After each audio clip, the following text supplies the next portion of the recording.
right. Well, that was the first experience at Sooner Magic as a head coach.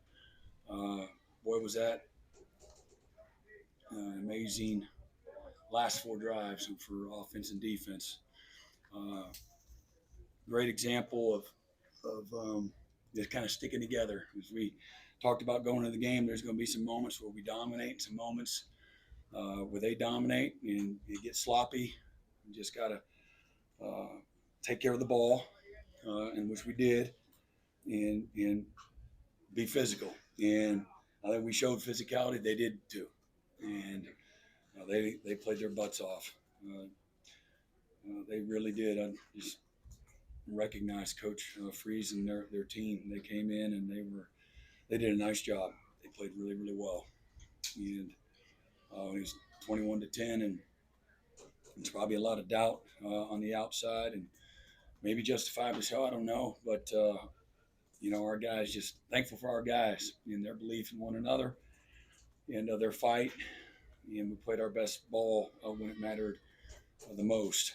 Uh, Again, we had our last four drives: field goal, turnover on downs, touchdown, field goal, and for Auburn, our defense, uh, field goal, interception, downs, and then I guess that's downs again there to end the game. So really got hot when it mattered the most. Great story of redemption, for Zach Schmidt.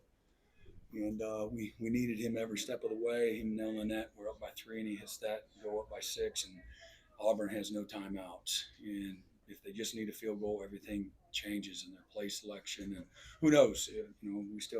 They still got to move the ball, and we got to give it up. I don't know if our guys would have allowed that to happen. I don't know, but it didn't matter because Zach was ready, and really thankful for his courage that he has shown. His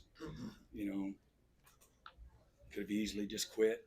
Wasn't on scholarship, and he's going to be incredibly successful in the business world.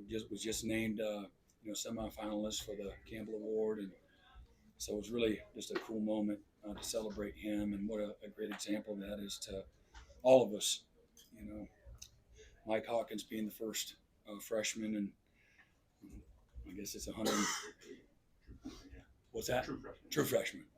But winning his first start on the road. Just kind of encapsulate everything into that one play on the 2-point play.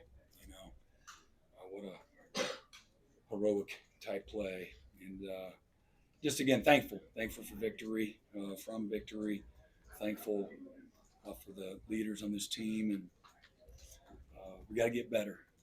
And there's a lot, and I didn't take that away. We just got the 4-1, and our guys recognize that. The bye week comes at a good time. We got a lot of guys that are banged up, and they just kept fighting, and but we got to get healthy and take on this next stretch. We'll have another bye week after that, so it's important that we get mentally and physically reset, emotionally, and get better. We got to utilize our very small window. We got to utilize it the right way. Luke Elzinga was fantastic again, and he flipped some fields. He was fantastic, and Kip Lewis, what a freaking play! Probably not talking in the same language had he not pick sixed him there. So I love watching him play. One of his best qualities is he just loves to compete, and he plays with so much joy and happiness.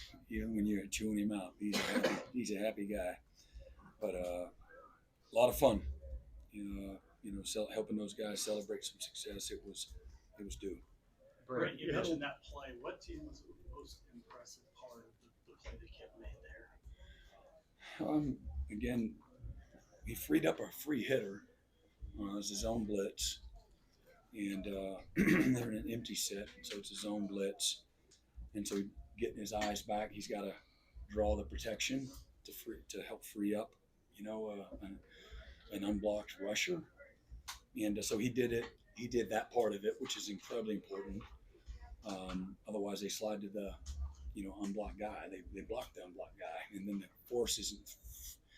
throw isn't forced, and he may not get it. So he was under pressure, and then he, went incredible. Well, he had the instincts to where to take it, and he wasn't going to get tackled. So would he go 60 plus yards? And what a play! What a play! So the fourth longest in OU history by a linebacker. So there's been some pretty good linebackers here. So Kip's one of the great ones. Brent, Mike's ability to come in today, true freshman on the road. There were some ups and downs. How do you feel like he did handling the boys, especially late in the game? Yeah, again, that's a pretty strong litmus test right there, right? What y'all think when you drove into the place, right? Were they everywhere? Everywhere, right? And this is a incredibly prideful, supportive fan base, hungry and edgy, kind of like Oklahoma's in every way. And so he went right into the Tiger's den, if you will, and was fearless. Certainly not perfect, but he did a really nice job of not taking, a bunch of sacks. What'd they have on sacks for the day? They had two, and he got out a handful of more. And what a ball on the. We've been waiting dog years for an explosive play. We finally got one, and cool for JJ too, because he's had some hiccups here like a lot of guys in the first part of the season. So great for him, and what a perfect ball. And they're playing man to man, and so hey man, we just gonna keep letting people do that to us. Is it just sit back, eat your popcorn, watch people keep doing the same thing until we make people do something different. And so, what a great play that was as well. But again, ran for 70 yards. That was a really good defense. They're a really good defense, and they're very multiple. I wouldn't say they did a whole lot, but they did more than any other defense that we've seen up to this point, structurally and schematically. They got good players, especially their front, really good. And thought our offensive line did a lot of great things.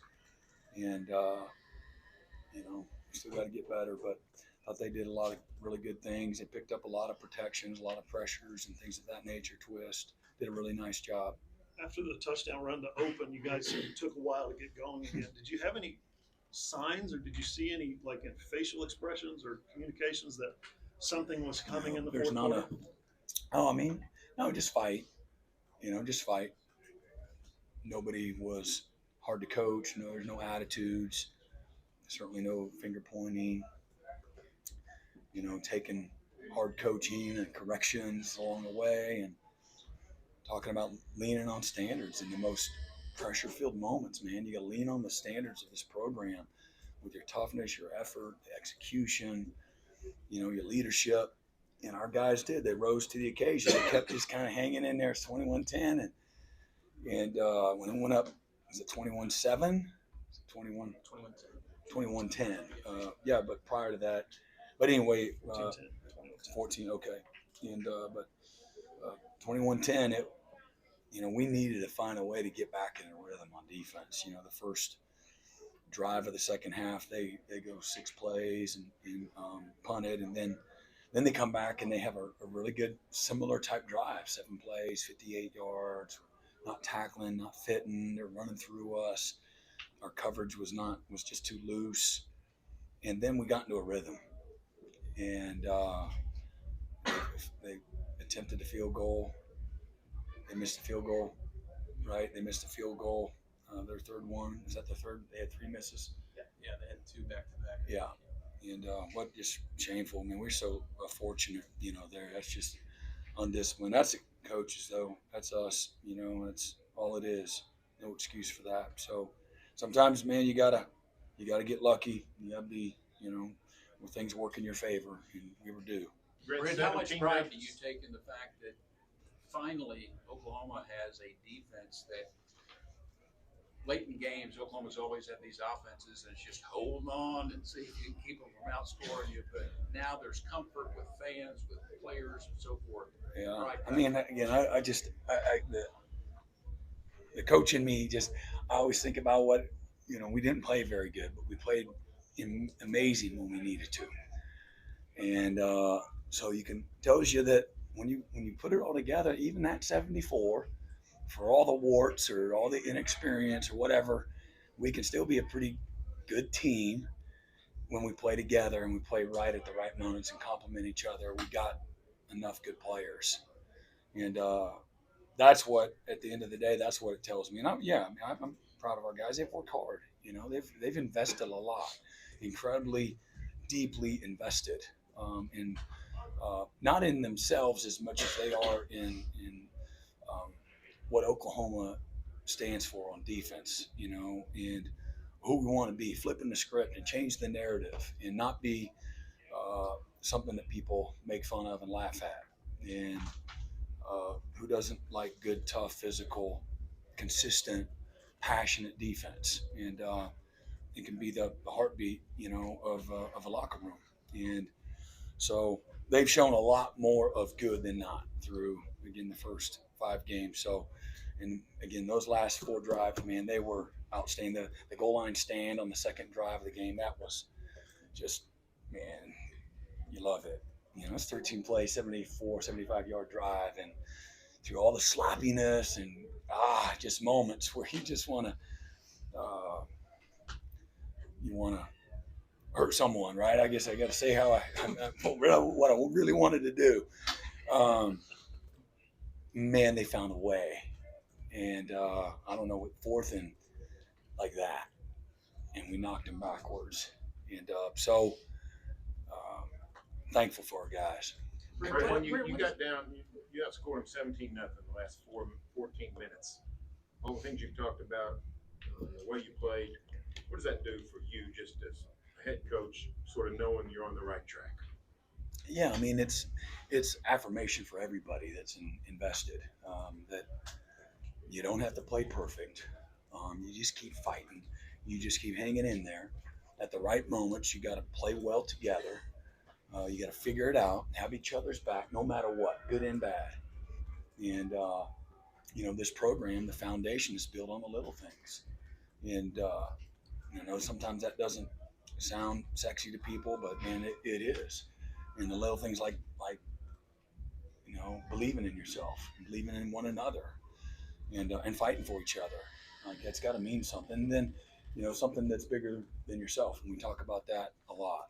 And so, how many people are counting on us? And so, even if it's just for a moment, man, you bring so many people so much joy, not by just winning, but by how you play. And playing with the guts and toughness, it's incredibly easy to identify. You know it when you see it, and you know it when you don't. So, for me, I want victory for our players and our coaches and their families. I know, again, and there's things that are so much more important, all that. I get that. But, you literally do. And the wives do, the kids do. But you live and die in every moment. And so to see them through a lot of moments of overcoming, have victory, even if it's just for a few minutes till we get to the bye week and get started on what's next.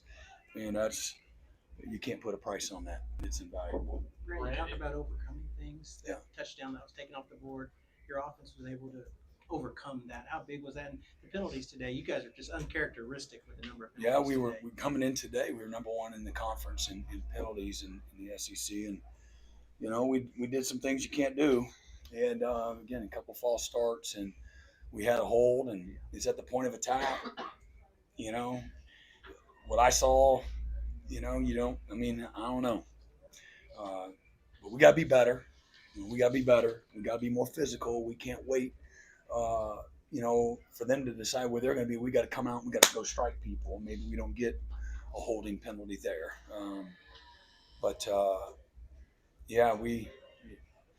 You're defined by what you overcome, in life, not what you become. And our guys, that's one thing. And we've been talking about this since several months ago. This team is going to be identified of what we've had to overcome. And just, again, a great message to live by for this program. You can say next man up and all that. It's a little more complicated than that, and but it's affirmation of that too. Yeah, like I said, there was that second drive we weren't. We were in the first drive, and then we came out. And we looked like the defense I saw at the time. Like, who is this? Like, what is this? And it was just bad football. And I'm not taking anything away from Auburn. They did a nice job. And yeah, running back blocked hard. The line blocked. We got blocked. They blocked us way too much, and we missed point of attack tackles. And so we got to get better. I'm glad. I told the team I'm glad we get to do it. From victory. And I don't think guys were. But if you just lose just a little bit of an edge, if you don't respect every ounce of what the other team can do, if you just for a minute, you take one, two hands off the wheel and you get one hand, you're asking for it. This game's too hard. The other teams are too talented. They got too good of players, and that you can't cheat this game. And so whether or not that happened, or we just played bad at times, whatever that was, and we got to coach them better too. We got to coach them better, and but just again, they did. Other than that, they got into a really excellent rhythm later, and some of that they got up 21-10. They got up 21-10, and so they're a little bit more, conservative, and I don't know. I'm not making excuses for them. I'm proud of our guys, but that might have led in, and at the end of the day, that's how we kind of got back in it. Brent, last question. Brent, I think Barry was joking earlier that Arm Mason nicknamed him Mr. Crunch Time. We've seen now this game, Tulane game. What makes him so good at the end of the games? Well, he's got a very instinctive, explosive get off, natural, from a timing standpoint, and he's playing with a lot of confidence. Can really bend. He's got natural ability from a pass rush standpoint, how to create short corners. But it all starts by having a great get off. You need a great pass rusher. That's what it is. You got a great get off. I don't care about all your hands and all that. It's going to be, they'll never call you a great pass rusher. And so it starts with that. And again, he's playing his best ball right now. And again, we've talked already about him being injured in the past and whatnot. But boy, that was huge. I was watching that last sack, and when the ball was snapped, I said, "We got him." And boy, it was good. And anyway, we finally got him in a position where he had to squeeze the ball, and that plays a part too. A good coverage leads to great pass rush, and so they were able to run the ball and keep us off balance for a good part of the game. Way too many drives, and they I don't know how many 2nd and 5s or 2nd and 6s we had, or 2nd and 2s. We were very inefficient on defense on 1st and 10 on the night, and something that we pride ourselves into getting into a great rhythm. And tonight wasn't it, but our Mason was great. Did he tip that interception? He got right in Thorne's face. I can't say. I did not see I that. didn't either, but the guys next to him, he said he did. So. Yeah, he might have. There's several guys that were dropping off on that zone blitz. Thanks, Brent. All right. Somebody come